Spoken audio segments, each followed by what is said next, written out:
Back one. There we go. Thank you, Nathan.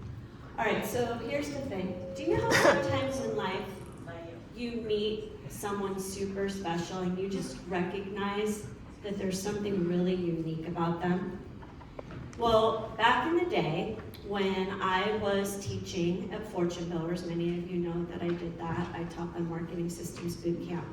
There were two students that I used to always talk about in my events. One of them was Sana, and the other was Marie. And the thing about Marie that I loved when I first met her was she just makes everything really fun. She just has this like really super enthusiastic back east attitude, yo, and I love this girl. And I remember her telling a story, and I don't know if I've shared this with you, I think I have, but she was telling me a story about how one of her little boys, she would videotape him walking through a rehab, and he would grab a clicker, and he would go, oh my gosh, look at what this thing does. And it would turn the fan on in the property. And so she would go around and record him, right? And then she would play those videos on YouTube, and you ended up getting a private money lender out of one of those videos. And I would just remember thinking, I gravitate to her. Not only is she a very successful entrepreneur, but she just has a passion for personal development. That dates back to Tony Robbins. I don't know if any of you know this, but she spent time with Tony Robbins on his island in Fiji. Pretty cool. And that journey has brought her to Recalibrate 360, where I have no doubt in my mind you will continue to see her star shine. And I'm excited to see what that's gonna look like for you. So she's gonna come up right now, and she's gonna do an amazing presentation on the 6 human needs. So please give a warm, loving welcome to Marie Baginski.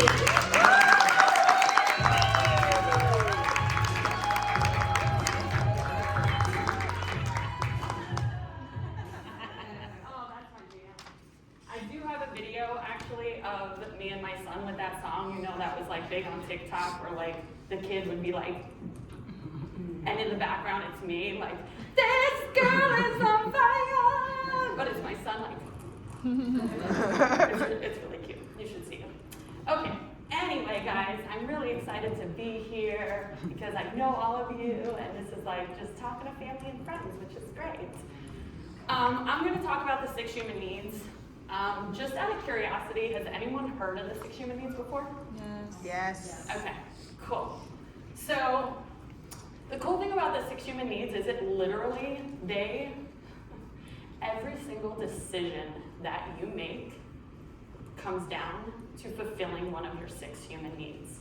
So I'm not talking about the needs that my 8-year-old is learning about in school right now, like, oh, what do humans need? Oh, they need water, they need shelter, right? Like they need food. I'm not talking about those needs. I'm talking about our human, emotional, psychological needs. So how many of you have made some questionable decisions lately and you're like, not sure why I chose to do that? Yes. Anybody? Okay, good. We got a few people. Okay, and how many of you have some maybe unhealthy habits, like you wish you were a runner like Jeff, but you're not, and you're like, I should change some of my habits, right? So, habit changing, great. So, that's what I'm going to show you today. And hopefully, yes. Okay, so in the presentation today, we're going to go over what are the 6 human needs, how are you currently meeting them, and how do you prioritize them? And then I am such an AD person that the first time I learned this, I was just like, okay, that's cool shit, but like, how do I apply it to my life? Like, how do I get this meaning to me? So I learned it, like Elisa said, started Tony Robbins stuff back in 2007. It was an amazing, amazing journey. And he taught it back then, and back then I was just like, okay, cool concept. And then I happened to be at an event actually earlier this year in January with my lovely friend Lorraine. And it was after prac, and I heard someone talk about the 6 human needs again, and I don't know what happened, but just those little light bulbs went off, and it just like brought on a whole new meaning, right? So we're gonna actually apply these. So like I mentioned earlier, this is not food, water, air, shelter, 6 human needs, psychological. So the first one is love and connection. And if any of you have heard Tony Robbins speak this, I'm gonna do it a little bit differently because I feel like there is a strong correlation between the 6 human needs and values levels. So for my NLP people, we can talk values levels, which is great because now it's a different conversation, right? So love and connection is the first one that I want to bring up because to me, it's like values level 2. You are born into a family, you need love and connection. Do you know how important love and connection actually is? There was an experiment done in 1944 where they took 20 babies. When I first heard about this experiment, by the way, y'all, I was hoping that it was done like by Hitler, some awful people, but it was actually done here in the US. And they took 20 babies and the nurses were instructed to only feed them, clean them, but do not touch them, do not speak to them, do not engage with them.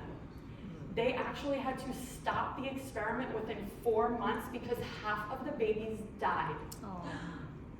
Right? So for us ADs in the room, like, you're like, what? Their needs are being met. We just talked about food, water, shelter. Like, I don't understand. But that's how important love and connection actually is to your soul as a human being, right? So to me, that's just values level 2. Like, when you're born into this world, you need love and connection. Okay, so next is significance. And the reason why I think significance is next is because to me, that's values level 3. I don't know about y'all, but for me, I was all about, I wanted to feel significant when I went through my BL3 stage, right? Like, it was just about me, me, me, me, me. Okay, next we have certainty. So certainty, it's one of my husband's highest, it's a VL4. Right? Safety, security, certainty. Next, we have variety. What do you call variety, guys? It's the spice of variety. And I think as a VL5, you gotta roll with the punches. You love variety. You're thinking of new ideas and how to implement them as soon as you have them, right? And then the last 2 are growth and contribution, and I could probably, Monica might know this better than me, but we could attribute those to like values level 6, values level 7. Right now it's about like giving back and making the world a better place. So I can tell you when I learned this when I was 24, growth and contribution were not really high on my list. But as you grow and mature, your values levels changes, okay? So the first 4 are really primal needs. They are personality needs. Everyone has them. They define who you are. The last 2 are really more of the needs of the spirit, right? And not necessarily like spirituality church, but just as a human being. And so I even contribute this to, you know, the science of achievement, the art of fulfillment. The first 4, that's a science. Like, you're gonna meet them, everyone's gonna meet them in some way, but that fulfillment piece that fills your spirit, that's where growth and contribution really come into play. So let's break these down because part of what I said is we're gonna figure out how are we meeting these needs because every single one of us in here is meeting these needs in some way. It doesn't matter if you're Nathan and Christy, it doesn't matter if you're Lynn in the back and you're like, nobody sees me, I'm Lynn. You're meeting these needs, I promise you. So, love and connection. You value close relationships, right? You're probably really generous with your friends, you prioritize others. Can you guys give me some examples of, you think, positive ways that you're gonna meet love and connection? And I do need audience participation for this part. So, positive ways you're meeting love and connection. Throw it out there. Massages. Here. Massages. Yeah. Self-love. Self-love. I love that, okay? So some things that I threw up there, and this is from my other Monica friend, but you know, mompreneurs, they're taking care of their kids, right? Maybe you go out and you join a club, you focus really good on your marriage, you're the best spouse ever, right? You're getting love and connection. But the trick is, there's negative ways that we can meet these human needs. So love and connection sounds like all roses, but there are negative ways. So could you think of maybe a possible negative way to feel love and connection? Promiscuity. You're jumping ahead. That's not that one. That's not that one. That's significant. Codependency. Yeah, right? Codependency. I think of particularly somebody like, my mom was like, woe is me. Like this only happens to me, guys. Do you understand what I'm going through? It's only, this is me. She's always like helpless about something. Like she needs you to help her because now she feels love when you help her, right? Emotional eating. Somebody in the back said they're a little bit rounder than they want to be right now. I don't have any mention names, but fluffy. So, you know, and when you eat, like you feel some loving connection to yourself when you're overeating, right? And then drugs. I mean, I don't know about you, I've never done heroin, but I've seen heroin addicts and they look really like they're connected with themselves. I don't know what they're connected to, but they're connected to themselves, right? So again, as we're gonna go through these, I just want to focus on the positive and negative ways. So significance. How do you think are positive ways you can feel significant? We talked about, who'd you mention we talked about Brooks. Brooks likes some significant stuff, right? Like he's not even here today because we're not at a Hilton. If this was at a Hilton, Marriott. If we were at a Marriott, Brooks would be here, but they don't know him at the Scott, so he, you know. But like that status, right? Like positive ways to get significance. I have found a lot of people that they go for the higher education. They need those degrees, those letters after their name, CPA, EA, whatever you got. I know, I was a PE, so I can say that. Okay. Some people, right, they go into the military, like that's proud, like they're really significant when they're in the military. Some people, like my husband, got fancy flashy cars, y'all, because that makes him feel significant, right? But then there's negative ways, and Tony Robbins gives a great example, which is you just put a gun to somebody's head. Guess what? Like, boom, I am now the most significant person in your life because I have a gun to your head. So, and I reject that for you. I do reject that for everyone in this room. But significance, right? It is actually a need. We all need to feel significant. So we are going to fulfill it either in a healthy way or an unhealthy way. There might be some neutral ways, but for me, I'm seeing everything pretty much healthy, unhealthy. So, certainty. Let's think about this, right? Safe and secure. What makes you feel safe and secure? Positive. A What house. do you hold on to? A house. Yeah. A good car. Job. A job. We can argue over whether that's really safe and secure, but that's what people hold on to, right? They got that certainty. They got that job. So, money in a savings account, right? You got insurance. Some people even have certainty, like their faith. They are so certain, I can do anything with Jesus, right? Amen to that. And that's a way to get certainty, to feel certain. So these are some positive ways that we do it, but then there's some negative ways. I go back to my mom, she's a hoarder. She needs to make sure that she's got everything within arm's reach, right? Like in case the stores run out of supplies. I don't know, she's certain she's got enough food to last for the next 3 years. Or the toilet paper. Right, the toilet paper. Right? But it's true. Toilet paper. Right? Yeah. And certainty, there's those helicopter parents, like they gotta be there watching everything that you do. Even smoking, I put up here. So is anybody else a smoker? Past smoker? And ever? Got a few? Okay. So, like, what does that give you? You are certain in that moment, like you are under stress, life sucks, but you're like, if I just go outside and light this cigarette right now, it gives you a sense of certainty in that moment, right? So, variety. Variety is the spice of life.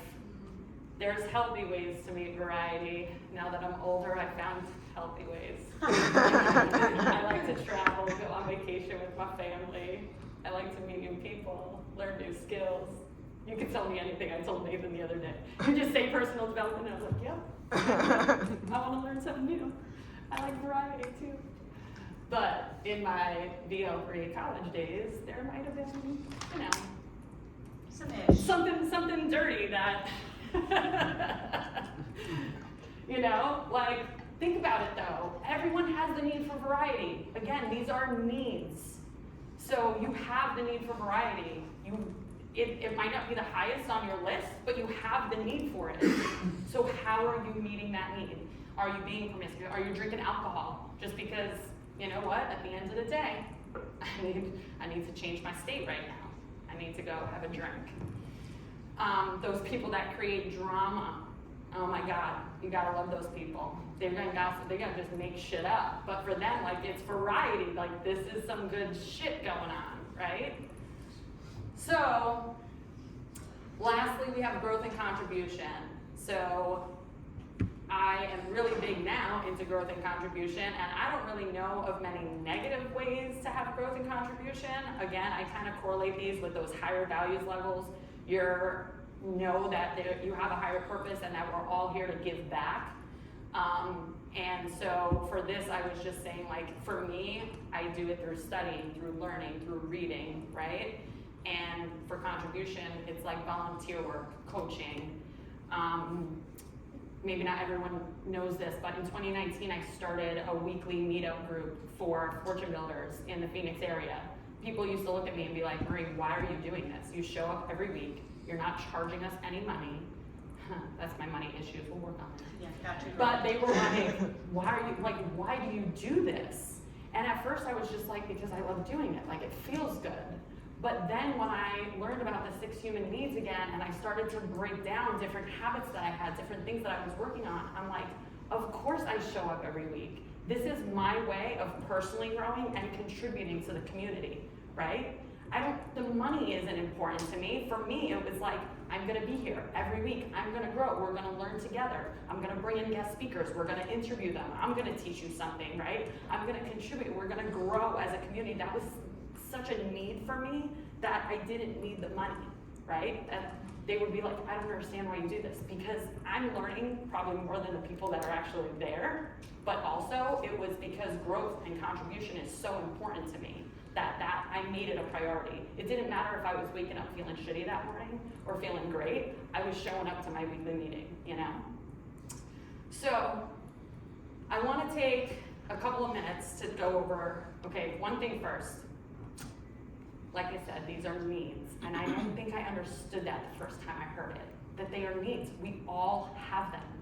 And if you have any belief or behavior or habit that simultaneously meets 3 of them, any 3, you will become addicted to that. It actually becomes a habit because your brain, like you're being filled. You're getting love and connection, right? You're getting whatever it is. Think about Jeff working out, right? Like working out to you or running. Can you correlate running to some of the 6 human needs? Like what needs do you think that actually meets for you? Some significance. Yeah? Growth, for sure. Definitely growth. Definitely growth. Yeah, that's probably the biggest one. Growth. I need to be growing in all areas of my life. Okay. Maybe even variety, because you're like going to different places, Sure. things. Even certainty, right? Like you know, like you're gonna feel good after a run or during your run. You're gonna go into your zone, right? Yeah, certainty about my health.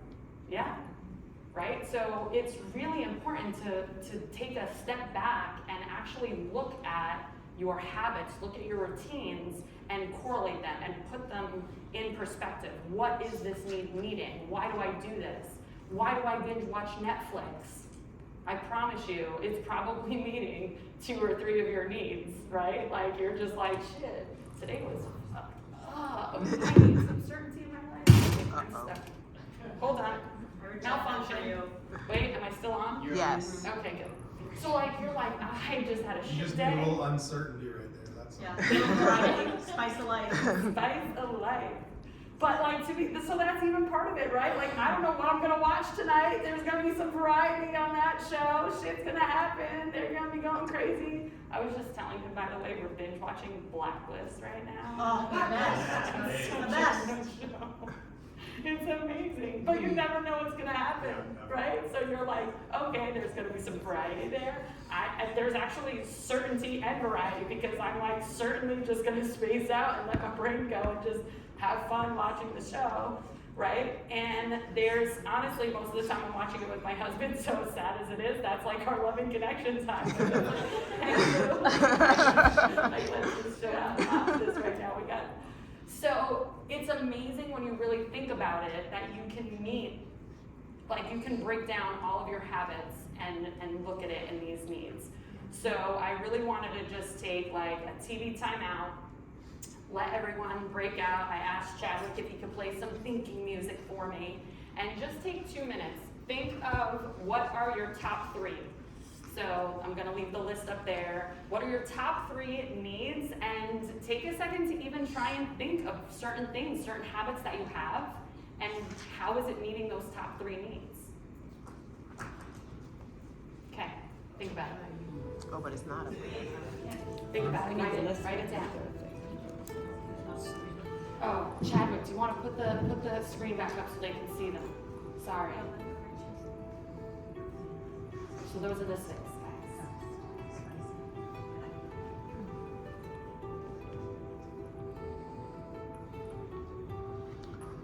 You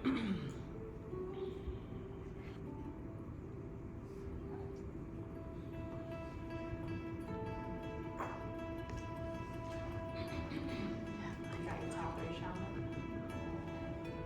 You got some ways you're meeting them? Okay. Maybe it's time with your kids.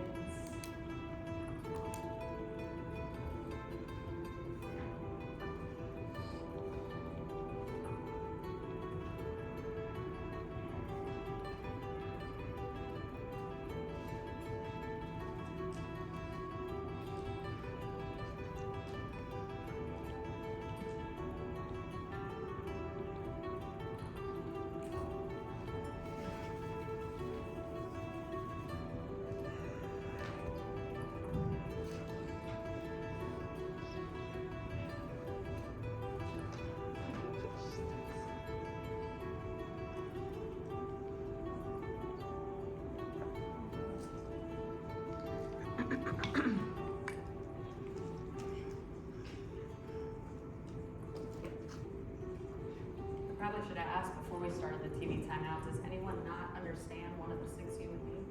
Like, is there any questions on that?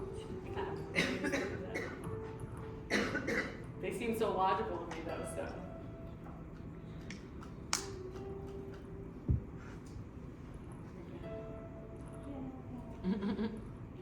Actually, Marie, Yeah. could you expand on the uncertainty part of variety?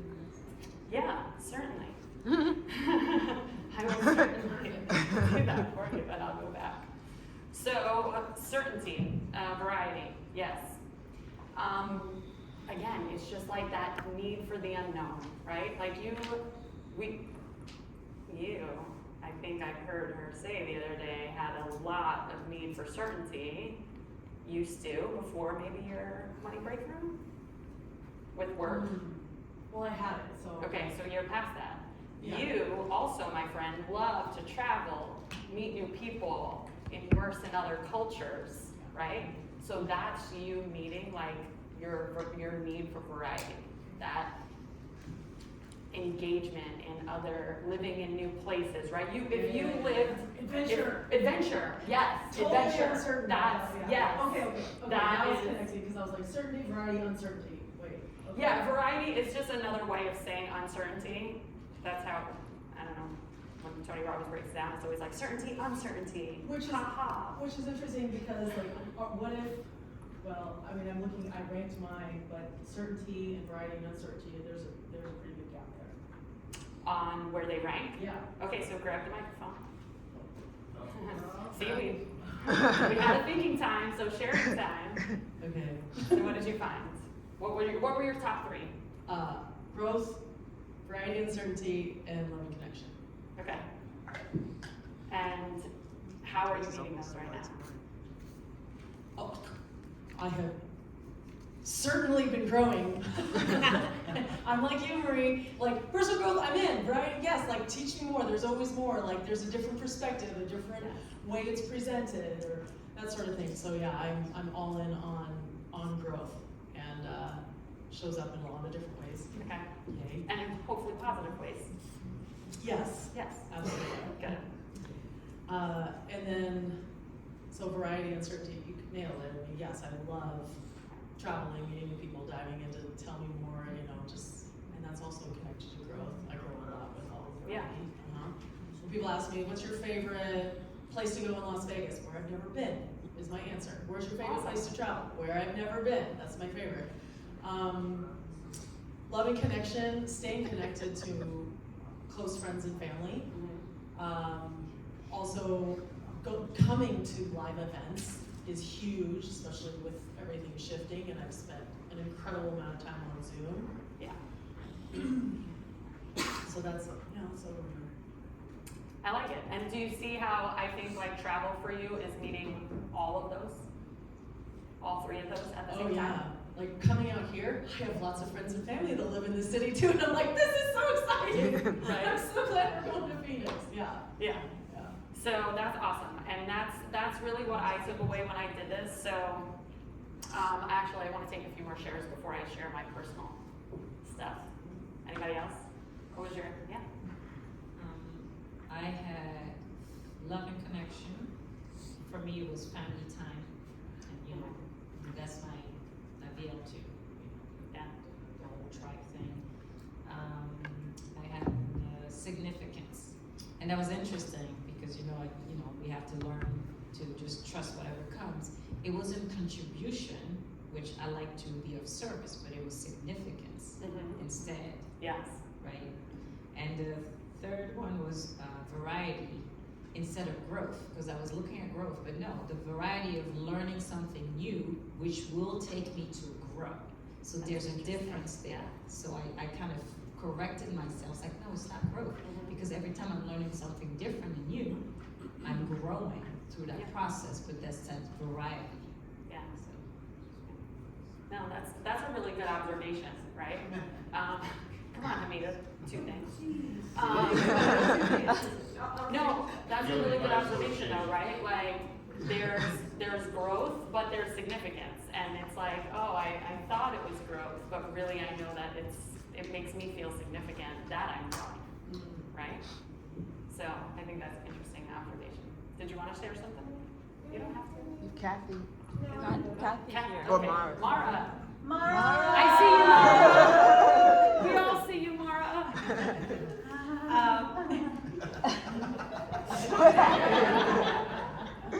You just heard you introvert, I'm comfortable.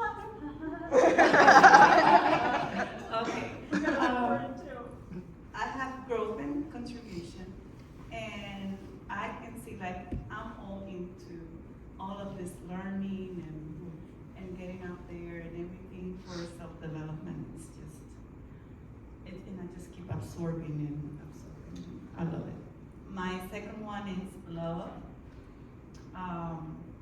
My husband and my daughter, they're just right there, very important to me. Do you have specific habits or routines with your husband and your daughter that you feel like meet that, or is it just in general? What do you mean?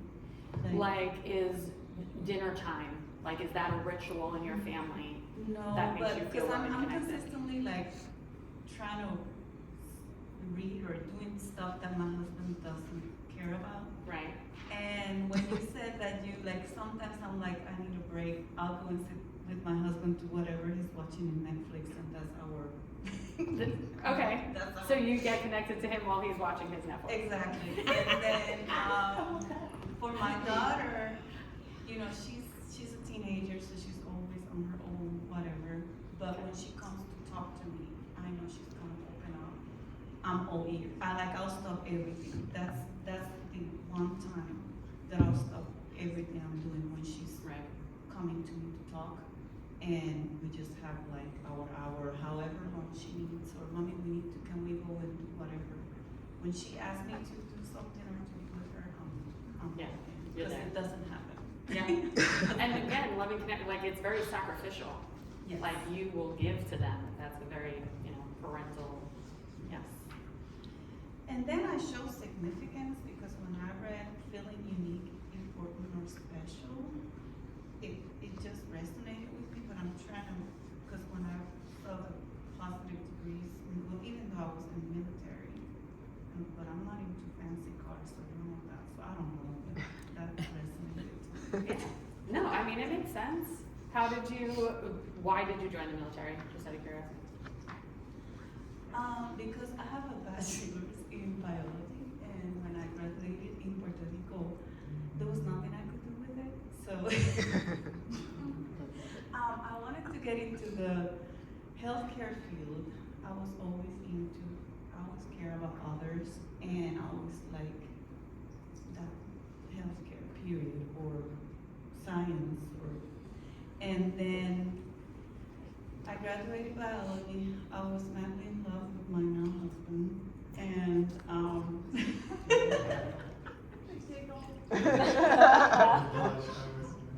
and then I'm like, okay, what am I gonna do? I wanted to go to med school, but I'm like, no, that's just too damn long.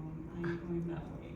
And I decided somebody told me, oh, just join the military and do some healthcare stuff, and then you'll be able to work. And that's what I did. And So joining the military gave you significance, as well as let you stay connected, love And with your husband, contribution. and yes, contribution.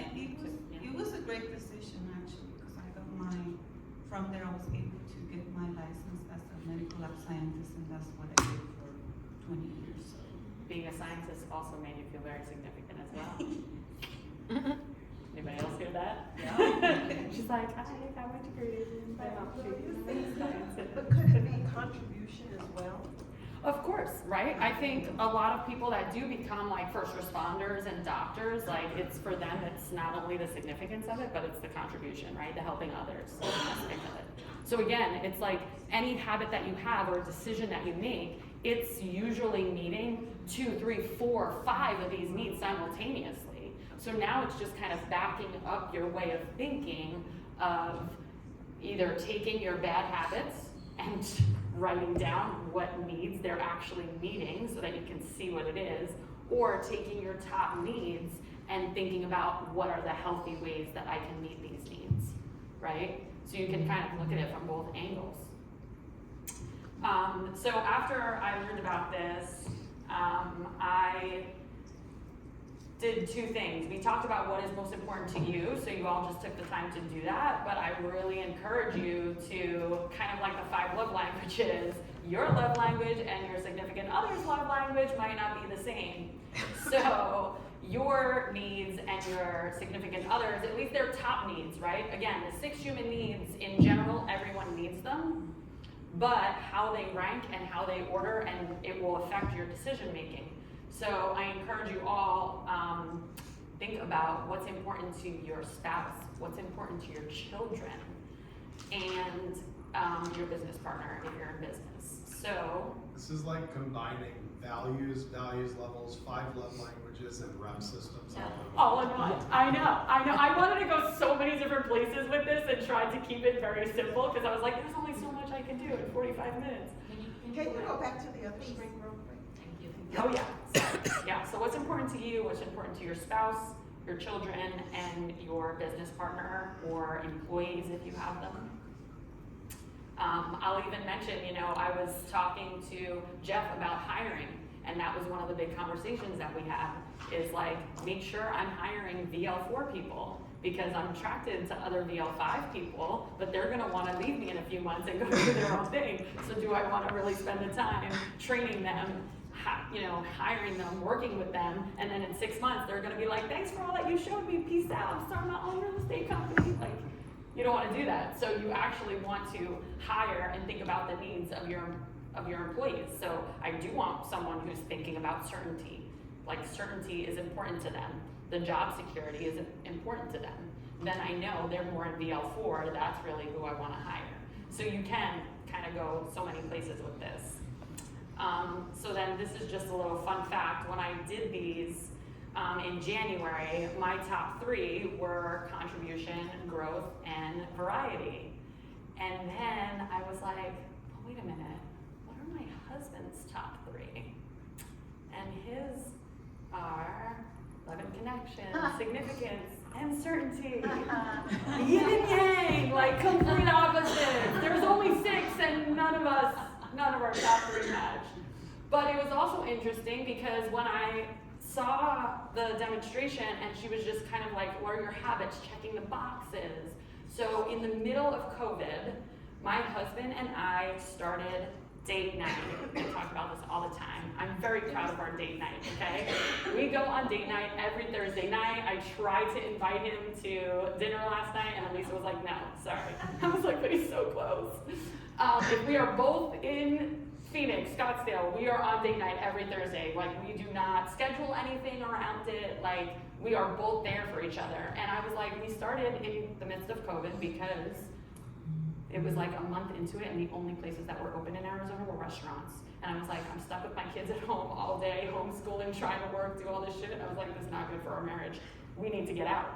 So, the date night, what was interesting to me is as I'm looking at these, I'm like, why did date night stick? Why is it so important to us? Why have we stuck with this routine for the past 2 years? And it's because love and connection. We feel love and connection when we're on our date night. We are making each other feel significance because we are not scheduling anything else. We made that a priority, right? So we're meeting that certainty. We know it's gonna happen every Thursday night. Now, the kicker is, variety is one of my top ones. So when we started date night, I was like, we are never going to the same restaurant more than once. I'm not kidding, we've only been to maybe 5 restaurants more than once in the past 2 years. So I knew that that was something that was important to me, right? And even growth, like there's growth in our relationship every week that we're there, right? And maybe I just, reframed this, but at the time, I was like, the economy sucks, and at least we're going out to restaurants every week and paying somebody's bills, so we're contributing to the culture. So I was like, I'm doing some good right now for the community. So legitimately, when I think about You need to go to the restaurant. you need to go, you have to, right? Like I just reframed that so that the economy needs us. So think about that. That one habit, routine that we have, it meets all 6 needs. So for us, it's a non-negotiable, right? And people are like, hey, how do you stick with it? Whatever. It's like, because we feel so fulfilled. And it's fulfilling for both of us, our top 3, which is even more important. So that was just a little fun tidbit I wanted to share. I encourage you guys to do the same. So really, I just wanted to stress, if you think about how you're currently meeting these needs, you can change your habits, to be more positive. And if you don't, and you don't want to take the time, you'll just do that same shit over and over again, guys. Have the same shitty habits. It's okay. But there's also a quiz here I did right before I got up here. I posted the link in 5, so you all can take that quiz. It's a fun little quiz that I found online. It actually will prioritize all 6 human needs for you. So you can take that quiz, you can give it to your spouse, give it to your coworkers, your business partners, whatever. There's also an incredible TED Talk that Tony Robbins did on the 6 human needs, so if you want to go watch it. And that's about it. So, what did you guys learn? How did I do? What are your top needs? I got Do you. you think you can apply this? Yeah. Okay. What I was just, a thought that came to me as you were speaking on this is that I would assume that when a person really finds that vision that we're talking about and that purpose, it lines up with every single one of those 6 human needs. Wow, what a great insight. More thought. That's Jeff for you. Right?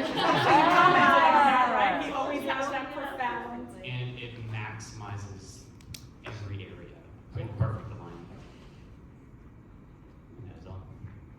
I love that. That is all. He's like, my drop. Drop it. Anybody else? Do you guys have any questions, comments? Yes, Christy? That was actually super helpful that you just shared because I went to UPW twice, once when we go, Daddy? Like 4 years ago? And then I had gone like 5 years before that, so I've done this Yeah. several times, and significance was always number one, Mhm. and then variety was always obviously up there too, and then like the other ones changed. But as I was like trying them on, it was actually, I found this tremendously difficult because I actually feel like all of them are currently being met. So I was like, I don't even know how to prioritize these right now, Right.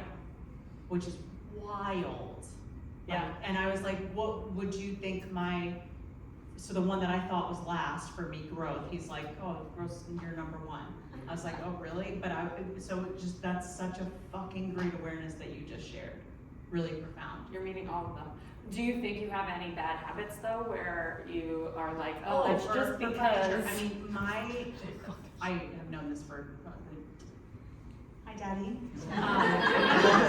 Okay, but like I have such a high need for variety, right? That I habitually overboard variety.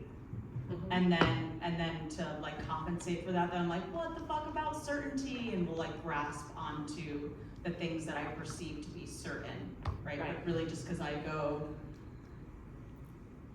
Go a little overboard. on the It's road okay. less traveled, as my dad would say. It's okay. So, Well, yeah, very cool. so just one more thing I just want to bring back. So again, just comparing me and my husband. So I forgot to mention this, but I had it in my notes. Our buying strategies, by the way, because I can again mention this because everybody knows, they're exactly the same. So our buying, so I'm like, oh, no wonder we have a boat, a fancy car, we go on vacation, like all the shit, right? But at the same time, when I look back at this and I was thinking about the times in our marriage where we struggled the most, where we really didn't feel connected, where there were issues, it was because I wanted to spend 35 grand to join Fortune Builders because that would have met my growth, my contribution, right? My variety, where he was just like, buying strategy is the same, AD, we're both AD first, Yeah. and he's just like, well, that don't fucking make sense to me, because growth and like, that's not high on his list, right? Whereas he wanted to go out and buy a McLaren, and I'm like, okay, give me the fucking list, AD the fuck out of me right now, because this don't make sense. Like, why are we buying a $200,000 car when we can go do other things with our money? We can go grow it, invest it, and then pay that off later. Like, you know what I mean? Like, it was so profound for me to be able to see like where we had some struggles, and it was because our top priorities were different. So even though our actual buying strategy is the same, what we were spending money on and what we were buying were different. Just Well, because- and to your point, so we have values levels of consciousness, and we have NLP values. Mhm. You could correlate anyone's personal NLP values in any of the 6 areas of life underneath these. Mhm. You guys know what I mean when I say that? Like loyalty might go under certainty or love and connection, you know what I'm saying? So it's like, even that's almost like a chunk down of these Yeah. 6 main areas, so really, really powerful. And I was just like, that's a fucking hammer about significance being attached to values level 3. Like that was really profound. I was like, oh, good for me. I finally resolved that shit because I was not number 1 anymore. Go self. What's Well, and mine there's about? the change. What are you saying? I'm saying what I've been telling you for 3 years. You got some 3 shit you need to resolve. Some 3 shit. That's some 3 shit. On the flip side of this, when you talk about the ones that meet 3 or 4 needs in the addiction part of it, it really made clear to me why people struggle with addiction and relapse when they don't find an alternative to keep those needs filled. It really explains some of like the yo-yo stuff I see going on with my ex-wife. Because, you know, she'll do good, but then some of these needs aren't filled. What about drama was like, oh, yeah, she just thrives on that shit. So, it's like, you find another way to, you know, to fulfill that constructively. Right. And that's the key. And to go from something that's negative but feels good, like drugs or alcohol, to like how to flip that to something positive, you know, that can be a real stretch for somebody who's dealing with a real serious addiction. So I gotta say, this is an extremely valuable presentation. Thank you.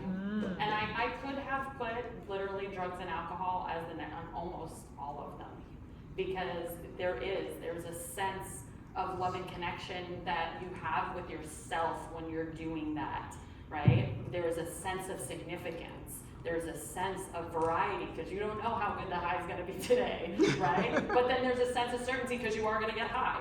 So that, I've had a lot of family members struggle with addiction, and that was also one of my key takeaways when I first learned this. It was like, wow, they're meeting so many needs over and over, and if they can't figure out how to change that and meet it in a good way, it's just going to keep coming up. Last one coming up. Okay, so, let's see, where do I start?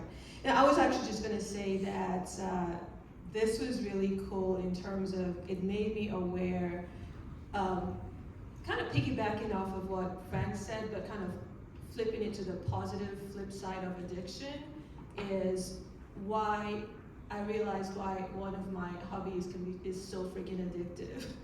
And that's social dancing. So social dance essentially is, let me just use an example, most people know Latin dance, like salsa, bachata.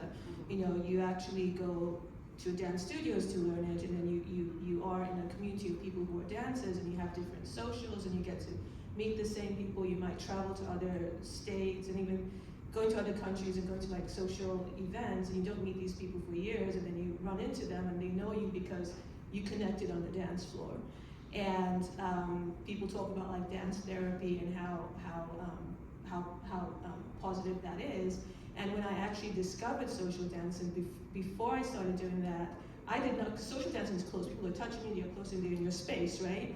And I used to go and hang out because I had friends that were dancing, but I never liked, I was like, I don't like people telling me where to go and push me in this direction or be in my space like that. But then when I went through a breakup at one point, like just a really shitty relationship, and then I started going into social dance. And so what that did for me is it helped with, number one, it helped with the love connection part of it, because you're connecting with people, and my family doesn't live in the same country as me, so I didn't have that family to go to. But being in that environment, it was like, okay, when you're dancing with someone, it's not even like a sexual thing, it's just like a connection thing. And you meet people and you develop these like organic relationships, authentic relationships with people. It's not about what they do or their profession, it's just that you're on a dance where you're having a great time and you're getting to know them as people. And they tend to come out as their authentic selves in that environment. So there was a love connection, there was a variety, because I loved the idea of just learning something new and improving, and that kind of led to the growth as well. So I kept getting better and better, and growing the connections and enjoying the variety, because then I started with one dance style and then I transitioned to like 2 or 3, 4 other ones. And I knew I loved it, and I'm like, oh, dance therapy, it's fun, that's cool. Every time I'm stressed out, like when I was traveling for work, after work, what do most people that travel for work do? They go for the nearest bars. They like, we need a drink. I'm like, I need to go find the nearest dance thing and go dance. I'm like on my phone finding the nearest dance event and going to go dance after work. And I connected with so many people that way because that was my de-stressor. It got me away from doing a rebound from a relationship and going to just go into some unhealthy thing to look for that. It helped me not like just go to like drugs or alcohol as a relief, because my stress relief was dancing. Yeah. So this kind of connected the dots for me. I never saw it that way as in need. Yeah. And I'm like, oh, okay, so that's why I love doing that so Yeah. much. You met a bunch of needs doing that. Right? Exactly. A bunch of them. So there are positive ways, Frank, like that was one for me when you said that. It also resonated, like there's positive and negative addiction, and it's great finding the positive ones and just like going with it. Get addicted to good addiction. Well, that was a perfect topic for her speaker. Okay.